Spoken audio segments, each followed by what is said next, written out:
जिद्दा कड़ा चलो भी स्टार्ट हौले हौले हौले हौले हौले तू जितने बस है बस वाह। अस्सलाम वालेकुम, क्या हाल है दोस्तों? ठीक हो? उम्मीद करता हूँ खैरियत में सारी दुआ सारे खाना विराज जितना रावन खुश रावन।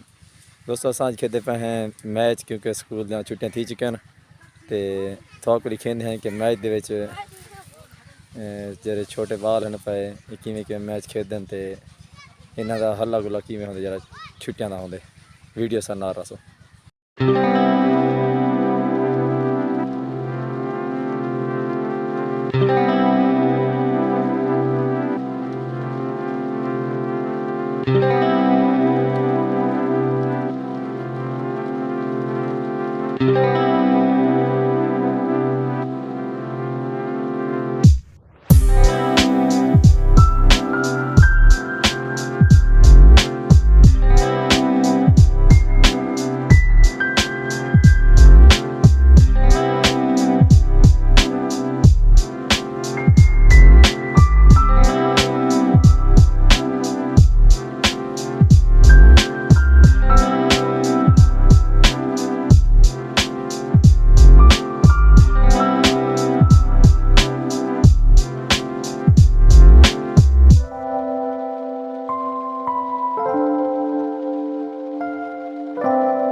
दोस्तों प्लेयर नंबर 1 इन्हें लगती है कुश्ती। क्या नाम है तेरा? हाँ कुश्ती जीत वैसे हर वैसे हर क्यों जितना वैसे। हाँ तैरना क्या है? हदनान का कुर्सी जिससे हर से हर से चलो ये याद में हर से हो याद में हर से दे ध्यान जिद्दा करा। चलो भी स्टार्ट होले होले होले होले तू जितने बस बस बस।